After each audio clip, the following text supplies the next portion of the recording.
Before we dive into today's part of the story, make sure you subscribe to the channel and press the bell icon, so you never miss the next episodes of Ayan's journey. Ayan sat quietly in his small rented room, staring at the old diary his mother had left behind. For years, he had been running, struggling, fighting against the world, but one question had never left him: why did fate take his parents and sister so early? That night, under the dim yellow light, he finally gathered the courage to open the diary. The pages smelled of old paper, and the ink was slightly faded, but the words hit him like thunder. His parents' life was not as simple as he had thought.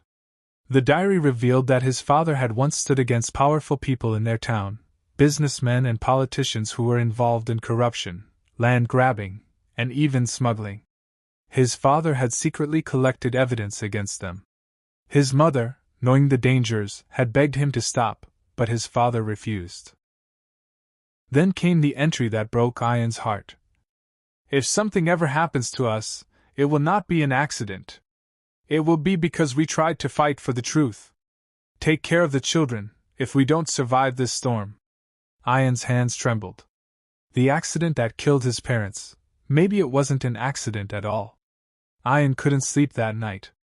The words from his mother's diary echoed in his mind again and again. His chest felt heavy, as if someone had placed a stone over his heart. For so many years, he had blamed destiny, blamed God, even blamed himself for surviving when his family hadn't. But now he realized there might have been human hands behind their so-called accident. The next morning, Ayan walked through the streets of the town with a strange determination. The cafe where he once worked stood just across the road. He paused for a moment, remembering those nights when he had no roof, no bed, just the cold pavement outside. People used to spit cruel words at him, call him names, treat him like trash. But today, he walked with his head high. Today, he was not just a broken orphan, he was a young man searching for the truth. He decided to start where it all began, his old family house. It had been locked for years after his uncle had thrown him out. Dust covered the windows, the paint had chipped away, but the walls still held the whispers of his childhood. With the help of an old neighbor who still remembered his father fondly, Ayan managed to get inside. The air inside was thick and stale. Broken furniture lay scattered, but his eyes searched for something more. He went into his father's study room, a place he hadn't entered since he was a child. On the shelf, beneath piles of old newspapers, he found a locked wooden box. His heart raced. Could this be what his father had hidden? It took him hours to find the key, taped behind a drawer. His hands shook as he opened the box. Inside were files, photographs, and USB drives. Names of politicians, businessmen, and even police officers were listed. Evidence of crimes, illegal land grabs, trafficking, and fraud. His father had risked everything to collect this. But before Ayan could process it all, he heard footsteps outside the room. His stomach dropped. He wasn't supposed to be here. Slowly, the front door creaked open. Someone else had entered the house. Ayan quickly stuffed the files back into the box and hid it under his arm. He pressed himself against the wall, his breath shallow. The footsteps grew louder, heavier. A man's voice whispered to someone on the phone. "He's here. I told you he'd come back." A chill ran down Ayan's spine. Whoever his father had stood against, they were still watching. They knew Ayan had returned. For the first time in years, Ayan realized he wasn't just carrying his father's blood. He was carrying his father's fight. Ayan stood frozen in the dim light of the abandoned house. The wooden box in his trembling hands felt heavier than anything he had ever held before. His heart pounded as the shadow behind him stretched longer with every step the man took closer.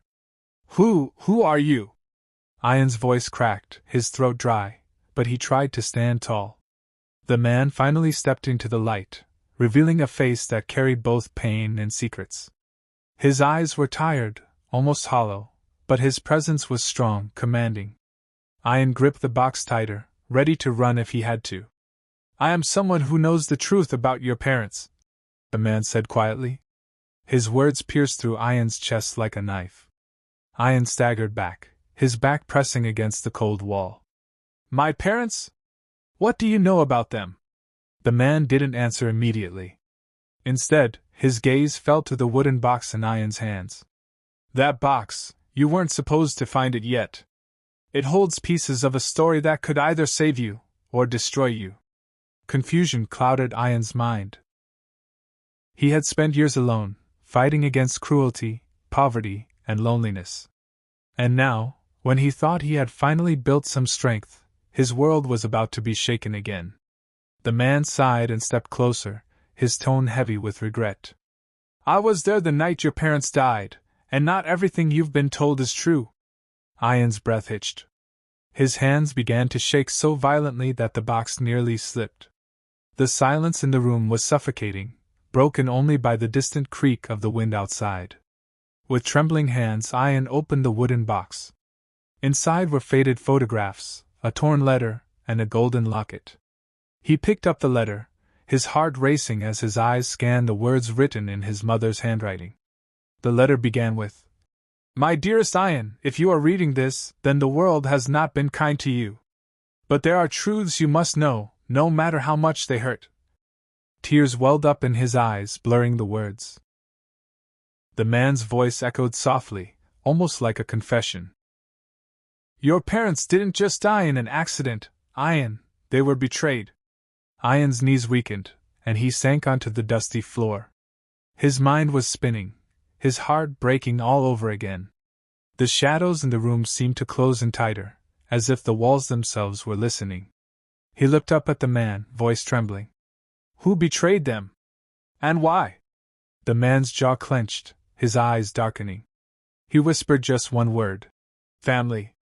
Ayan's chest felt like it was collapsing in on itself.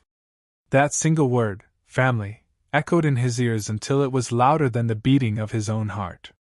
He clutched the letter tighter, his knuckles turning white. Family? What do you mean? His voice was sharp, but beneath it, fear trembled. The man stepped closer, lowering his voice as if the shadows might be listening. Your parents trusted someone they never should have. That trust cost them their lives. The photographs inside the box spilled across the floor. Pictures of his parents smiling, holding him as a baby, his sister laughing in the background. But one photograph caught his attention. His uncle and aunt stood beside his parents, smiling, too perfect. Too forced. Ayan's stomach twisted. It was them? My uncle, my aunt? The man didn't answer right away. His silence was confirmation enough. Rage and grief warred inside Ayan. His chest heaved as he remembered every cruel word, every moment of humiliation, every night he slept hungry outside because they had thrown him out. And now, the possibility that they had taken not just his home, but his family's lives? He couldn't breathe. Why would they do this? Their blood, they're supposed to protect us. The man's eyes softened with sorrow. Greed blinds people, Ayan. Sometimes, the ones closest to us are the ones who hurt us most. The words stabbed deeper than knives. The air grew heavier, and the silence of the house became unbearable. Ayan's tears burned as they streamed down his face. He looked back at the letter, but his vision blurred. He could barely read the next line. Ayan, if you discover the truth, be careful who you trust. The same hands that once held you might be the hands that destroy you. His blood turned cold. The man placed a hand on Ayan's shoulder, his grip firm but strangely comforting. You are stronger than you realize. Your parents believed in you, and now, it's your turn to uncover the rest. But remember, this path will break you before it makes you. Ayan stared into the man's eyes, searching for truth, for hope, for something to hold on to. Why are you telling me all this? Who are you to me? The man hesitated, his jaw tightening as if he carried a burden too heavy to reveal. Then, with a heavy exhale, he whispered, Because I was the one who tried to save them that night. Ayan's eyes widened. His pulse quickened. Questions spun in his head like a storm, but before he could speak, the sound of footsteps echoed outside the house. The man's expression shifted instantly, urgency, fear. They've found us. Ayan's heart dropped. The letter slipped from his trembling hands as the door creaked open. The door creaked open, its sound slicing through the tense silence. Ayan's chest tightened, his breath catching in his throat. The man beside him immediately pulled him behind, shielding him with an arm as shadows spilled into the room. 3 figures entered. At first, Ayan couldn't see their faces, only their silhouettes against the dim light outside.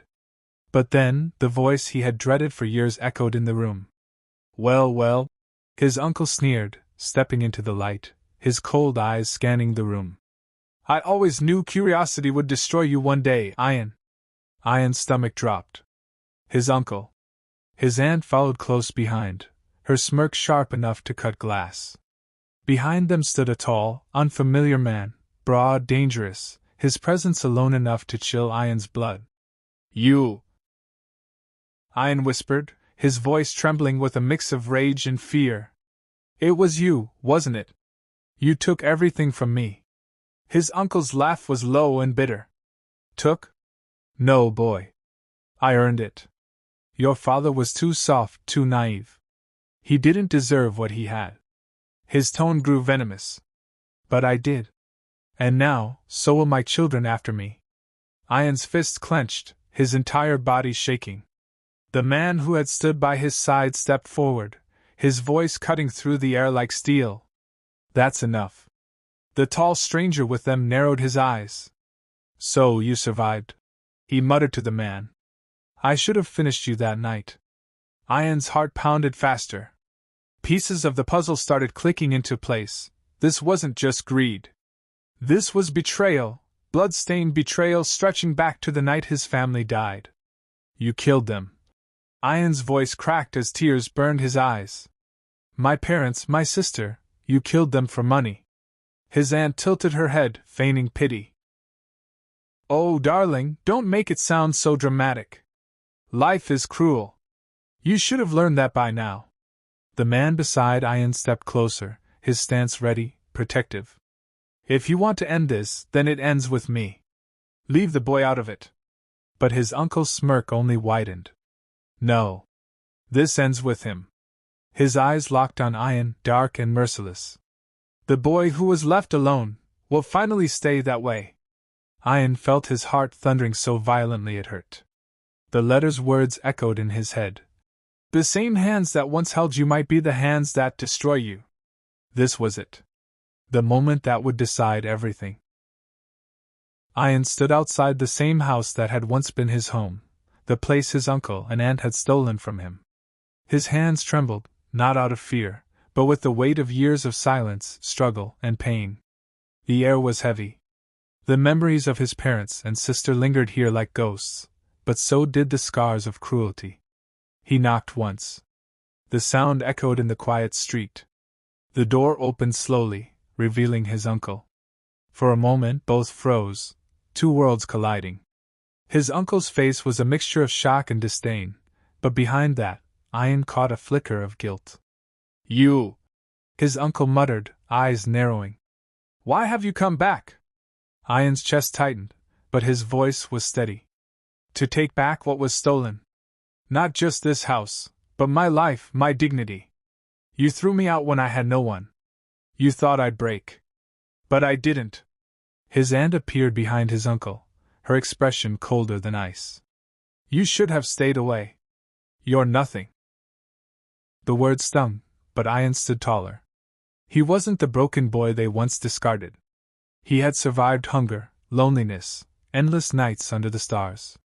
He had worked tirelessly, fought through shame, endured the cruelty of strangers. "I am nothing?" Ayan repeated, his voice rising. "No. I am everything you could never destroy. I am my father's son.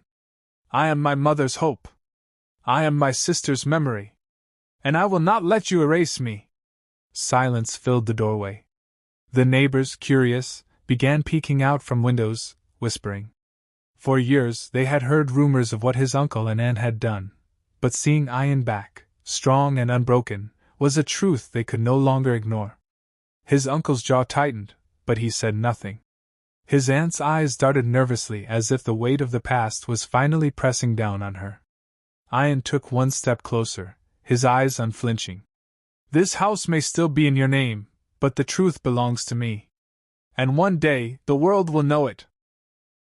With that, he turned and walked away, not defeated, but victorious. Because the biggest battle wasn't about walls or property. It was about reclaiming his voice, his story, his place in the world. Behind him, his uncle called out, his voice shaky. This isn't over.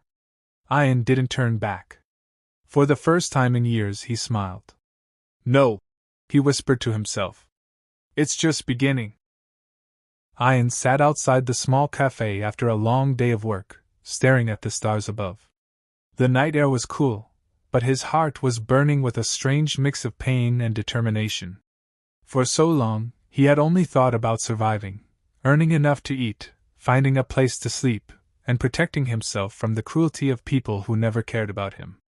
But tonight something felt different. He remembered his parents' faces. His mother's gentle smile, his father's hand on his shoulder. They had always said, "Education is the only thing no one can steal from you." That memory shook him deeply. I don't just want to survive anymore, he whispered to himself. I want to live. I want to fight for my future. The decision was made. He would study again. But how? He had no money for school books, no proper place to study, no family to guide him. Still, he felt a strange strength rise inside him. The next morning, before starting his shift at the cafe, Ayan went to an old bookshop. The shopkeeper looked at him with suspicion when Ayan asked about used schoolbooks. Ayan showed the few coins he had saved. It wasn't enough. For a moment, disappointment filled his eyes, but then the shopkeeper, an elderly man with kind eyes, pushed a torn mathematics book toward him. Take this, the old man said quietly. You remind me of my own son. Pay me when you can. Ayan held the book as if it was treasure. That night, after wiping tables and cleaning dishes, he sat outside under the dim streetlight, flipping through the pages. He didn't understand everything, but he didn't give up. His eyes burned with fatigue, but he forced himself to keep reading. Days turned into weeks. People who passed by mocked him. Look at the orphan boy, pretending to be a scholar. Books won't fill your stomach, Ayan. But Ayan ignored them. For the first time in years he had hope. One night, exhausted, he fell asleep with the book on his chest.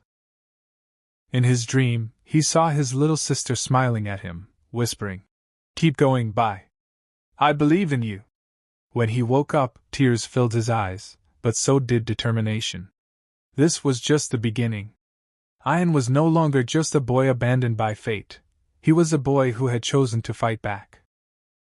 The cafe buzzed with chatter as Ayan carried trays from one table to another.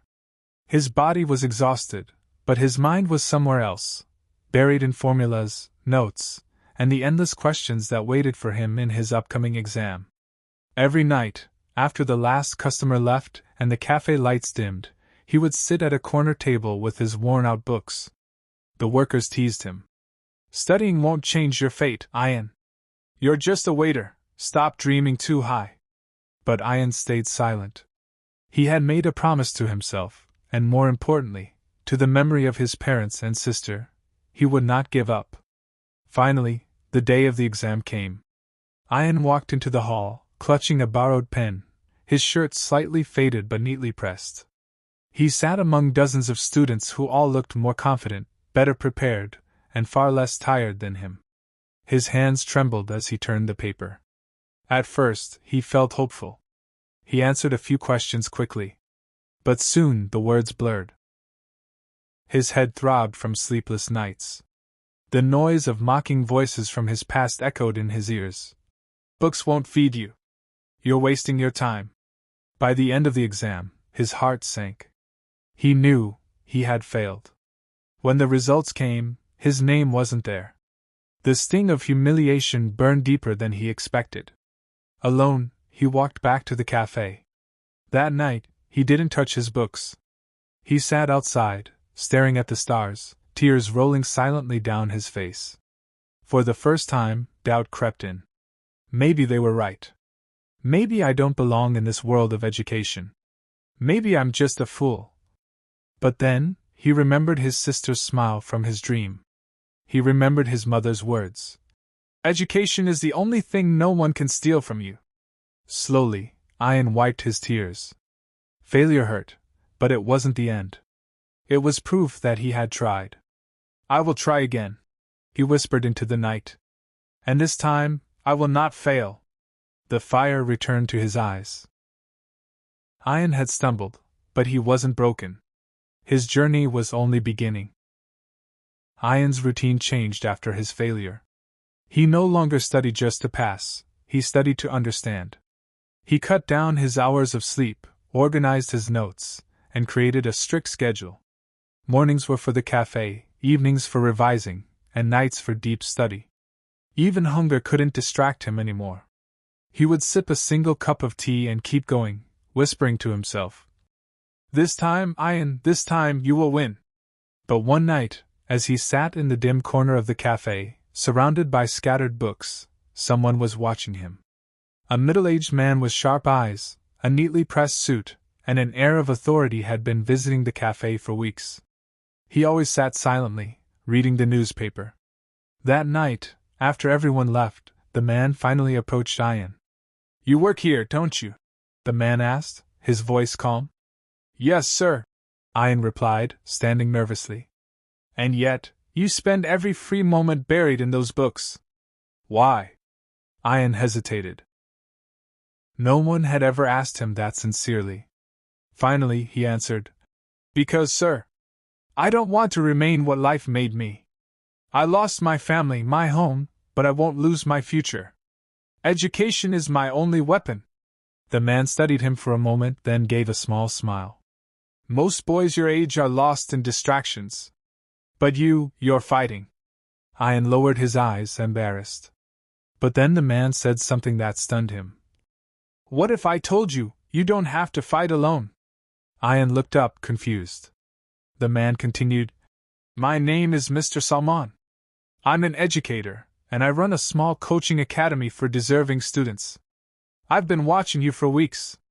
If you're willing to work as hard as you say, you'll study under me.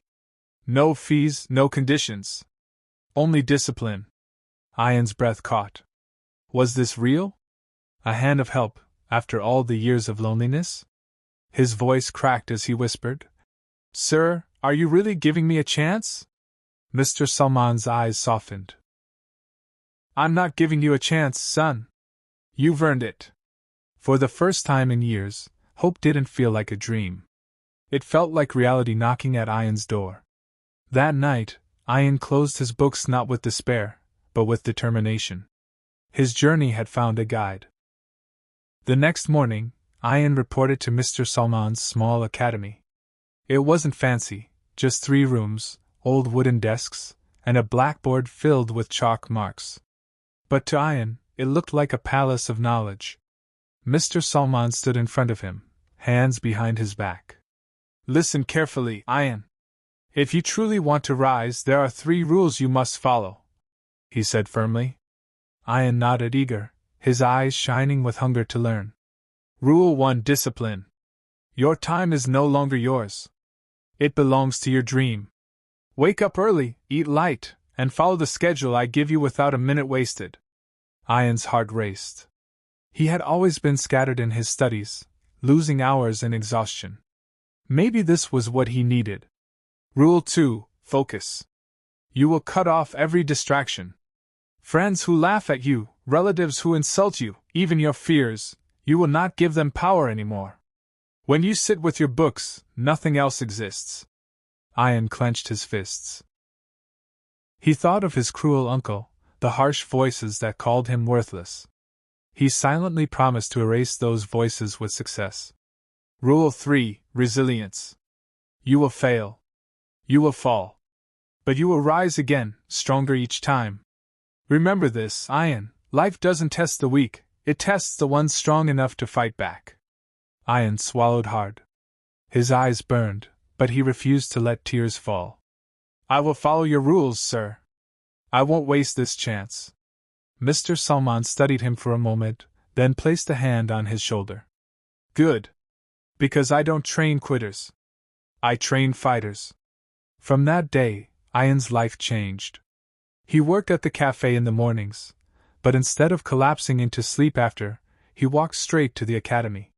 He spent hours solving problems, memorizing laws, revising accounts. His body ached, his eyes burned, but his mind was awakening. Late at night, when others rested, Ayan whispered to himself as he held his books close.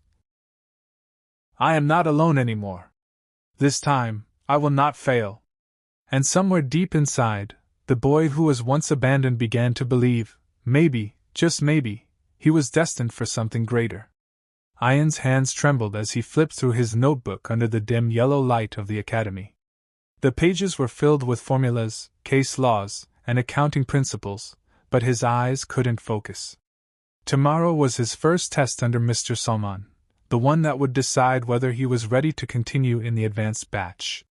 Mr. Salman had warned him earlier. This isn't about passing or failing, Ayan. It's about proving you have the courage to sit, to face, to fight. Many run away before the real battle even begins. But Ayan knew it wasn't that simple. If he failed, he would prove his uncle right, that he was nothing, that a boy like him could never dream of becoming a CA, let alone an officer. That night, Ayan didn't go to the cafe's corner to sleep. Instead, he sat on the cold pavement, book open on his lap. Street lights flickered above, shadows of late-night passers-by moving around him, but he didn't care. His lips moved silently, repeating sections again and again. Still, doubt whispered in his ear. What if you forget everything? What if you make a fool of yourself? What if this dream was never meant for you? A tear rolled down his cheek, but he wiped it away angrily. No, he whispered. I've lost too much already. I won't lose myself. The next morning, the academy classroom was buzzing. Students filled their seats with stacks of books, confident smiles on their faces. Ayan walked in quietly, feeling their eyes on him, some mocking, some curious. One boy smirked, whispering loudly enough for Ayan to hear. That's the cafe boy, right? Let's see how long he lasts. Ayan's chest tightened, but he remembered Mr. Salman's words. Focus. Nothing else exists. He took his seat, placed a pen in his hand, and stared at the blank paper as the test began. Minutes ticked by. His palms were sweaty, his heart beat wild. But then he remembered the long nights under the streetlight, the sacrifices, the hunger, the silent prayers. Slowly, his pen began to move. One line, then another. When the bell rang, Ayan dropped the pen, exhausted, drained. He had written every answer he knew, fought every fear he had. Whether it was enough or not, he didn't know. Mr. Salman collected the papers, glancing briefly at Ayan's work before locking eyes with him. For the first time, there was the faintest flicker of approval. Ayan felt his chest rise with something he hadn't felt in years: hope. The academy was unusually crowded that morning. Students whispered in excitement, laughter echoed through the corridors, and the notice board at the end of the hall was the center of everyone's attention. Today was the day. The test results would be pinned up. Ayan walked slowly toward the board, his heart pounding louder with every step. His fingers trembled as he clutched the strap of his worn-out bag. All around him, voices rose. Bro, I topped again! One boy cheered. Another girl laughed with her friends. I told you I'd beat you this time! But when Ayan entered, the whispers changed. That's him, the cafe boy.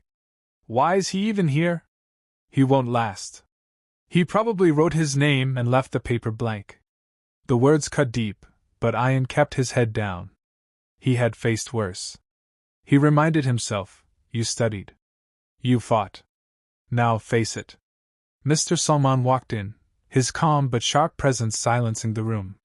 Without saying much, he posted the sheet on the board.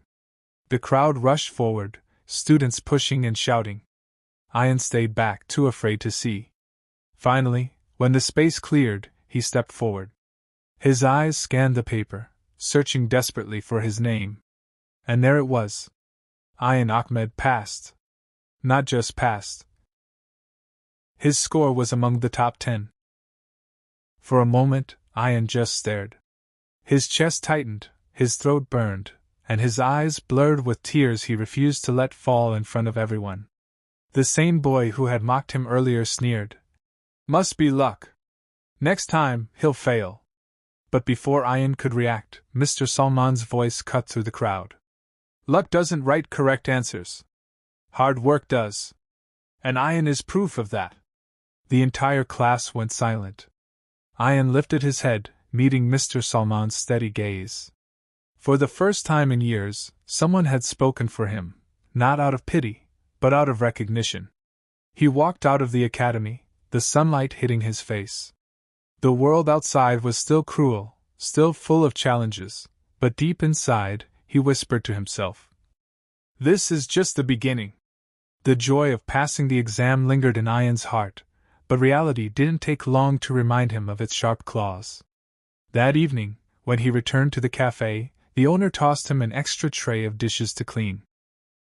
Don't think passing one silly exam means you're special, the man scoffed. Work faster. Customers don't care about your studies. Ayan clenched his jaw. His hands burned in the hot, soapy water, but he didn't complain. He couldn't.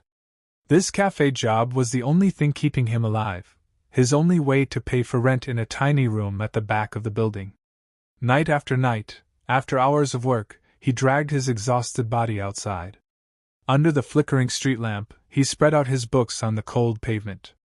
His fingers shook as he held the pen, but he kept writing, kept solving questions, kept chasing the dream that no one believed in. Some nights were worse. His stomach growled because he had skipped dinner to save money for books. Stray dogs barked around him. Sometimes drunk men mocked him as they passed. "Oi, bookworm! No degree's gonna feed you!" He lowered his head and kept writing. Inside the academy, things weren't easy either. Some students laughed when they saw him in the same wrinkled shirt every day. "Don't sit near him," one boy sneered. "He smells like tea." Others smirked, whispering, "He should be serving us, not studying with us."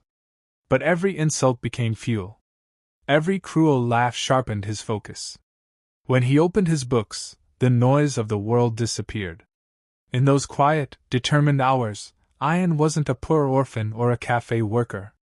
He was a fighter, carving his path to a better life. One late night, while reading by the dim streetlight, he whispered to himself, "They think I don't belong here. One day, they'll see me where I'm meant to be." And with that vow burning inside him, he turned another page, pushing himself further. Weeks passed, and Ayan's determination only grew stronger. He studied relentlessly, even when his body begged him to rest. Every page he turned felt like one step closer to a future where he was no longer the boy who had nothing. But dreams always come with a price. One morning, the academy announced the deadline for the CA exam fee. The amount was so high it felt like a mountain towering over Ayan. He sat in the back of the classroom, staring at the notice pinned on the wall, his heart pounding. He quickly counted the crumpled notes in his pocket that he had been saving for months. Not even half. That evening, after hours of serving tea, Ayan quietly approached the cafe owner. "Sir? I need extra shifts. I have to pay my exam fee." The man chuckled cruelly. "Extra shifts? You're already slow. You'll collapse if you work more." He leaned closer, lowering his voice. "But if you're desperate, I can cut some money from your pay and call it rent for letting you sleep outside my cafe." Ayan's chest tightened. Even the little corner of pavement he slept on was now being sold back to him. But he had no choice. He nodded silently. Days blurred into nights. He worked longer, slept less, and studied under the dim streetlight with trembling hands. Hunger became a constant companion, but his eyes stayed fixed on the books. Still, the money didn't add up. One night, while walking back from the cafe, he saw a group of students from his academy laughing outside a bakery. One of them, the boy who always mocked him, tore up a bakery bill and tossed it aside. The torn piece landed at Ayan's feet. Written on it was the exact amount he needed for the exam. Ayan bent down, holding the scrap in his hand, staring at the numbers. His chest burned, not from envy, but from the crushing truth. For them, it was pocket change. For him, it was the cost of his entire future. That night, he sat on the pavement with his books closed, his heart heavy. He whispered into the darkness. Ami. Baba. Appa, agar api hote, to kate kia? Kia main la di chadun? The wind rustled through the trees, almost like a whisper back. And in that silence, Ayan wiped his eyes, clenched his fists, and made a vow. No. I won't give up. Even if I have to bleed for it, I will find a way to pay. Ayan woke up before dawn, the cold pavement pressing against his back. His body ached, but his mind was sharper than ever. He had made a promise to himself, and to the family he lost, that he would not give up. The cafe shifts weren't enough. He knew it. So, he started looking for every odd job he could find. In the mornings, before classes, he carried crates at the nearby fruit market. The vendors shouted at him, threw insults like stones, but he stayed silent, lifting until his shoulders burned. In the afternoons, after cafe hours, he polished shoes at the street corner. Some laughed at him, some paid less than agreed, but he swallowed his pride. Every rupee he earned went straight into a small tin box he kept hidden under a loose brick behind the cafe. At night, under the dim street light, he studied until his eyes stung, until the letters blurred on the page. The exhaustion was unbearable. There were nights he fainted on the pavement, his books slipping from his hands. But every time he thought of quitting, he remembered the laughter of those academy boys, the ones who thought he'd never rise above the dust. He remembered the cruel smile of his uncle when he threw him out of his home. And most of all, he remembered his mother's gentle voice, telling him, "Ayan, education is your true inheritance." Weeks passed. The tin box slowly filled. The day he finally counted the last coin and realized he had enough, tears welled in his eyes. He held the money close to his chest, whispering, "I did it, with my own blood, my own sweat. I did it." The next morning, he walked into the academy office. His hands shook as he placed the money on the counter. The clerk raised his brows, clearly surprised this ragged boy had managed to gather the full fee. But Ayan didn't care about his expression. He just clutched his exam slip tightly, as if it were a golden ticket to a new life. That night, sitting on the pavement with the slip in his hands, Ayan looked up at the stars. For the first time in years, he felt hope shining back at him. The journey wasn't over. In fact, it had just begun.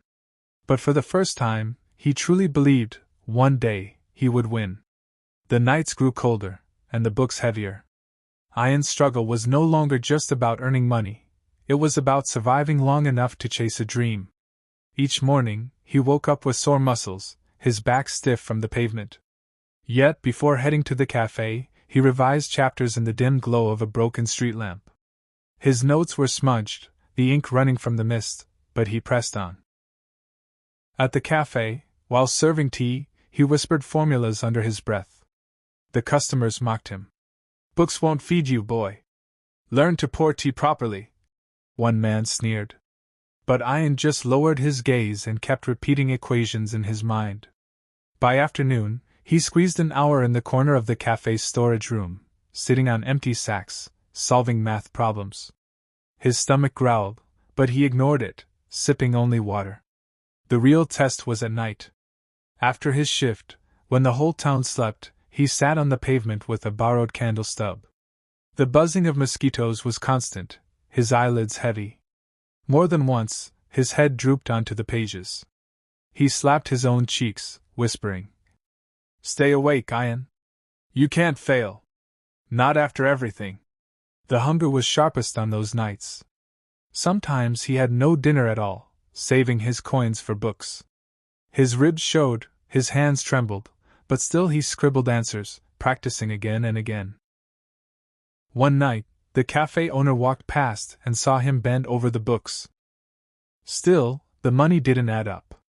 One night, while walking back from the cafe, he saw a group of students from his academy laughing outside a bakery. One of them, the boy who always mocked him, tore up a bakery bill and tossed it aside. The torn piece landed at Ayan's feet. Written on it was the exact amount he needed for the exam. Ayan bent down, holding the scrap in his hand, staring at the numbers. His chest burned, not from envy, but from the crushing truth. For them, it was pocket change. For him, it was the cost of his entire future. That night, he sat on the pavement with his books closed, his heart heavy. He whispered into the darkness. Ami. Baba. Appa agar api hote, tokete kia? Kia main ladai cherdun? The wind rustled through the trees, almost like a whisper back. And in that silence, Ayan wiped his eyes, clenched his fists, and made a vow. No. I won't give up. Even if I have to bleed for it, I will find a way to pay. Ayan woke up before dawn, the cold pavement pressing against his back. His body ached, but his mind was sharper than ever. He had made a promise to himself, and to the family he lost, that he would not give up. The cafe's shifts weren't enough. He knew it. So, he started looking for every odd job he could find. In the mornings, before classes, he carried crates at the nearby fruit market. The vendors shouted at him, threw insults like stones, but he stayed silent, lifting until his shoulders burned. In the afternoons, after cafe hours, he polished shoes at the street corner. Some laughed at him, some paid less than agreed, but he swallowed his pride. Every rupee he earned went straight into a small tin box he kept hidden under a loose brick behind the cafe. At night, under the dim street light, he studied until his eyes stung, until the letters blurred on the page. The exhaustion was unbearable. There were nights he fainted on the pavement, his books slipping from his hands. But every time he thought of quitting, he remembered the laughter of those academy boys, the ones who thought he'd never rise above the dust.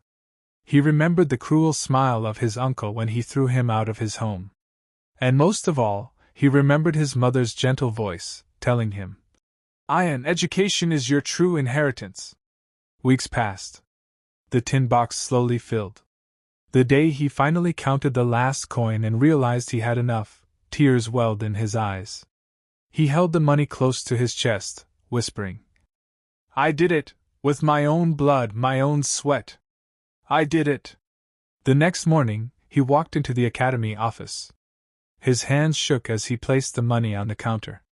The clerk raised his brows, clearly surprised this ragged boy had managed to gather the full fee. But Ayan didn't care about his expression.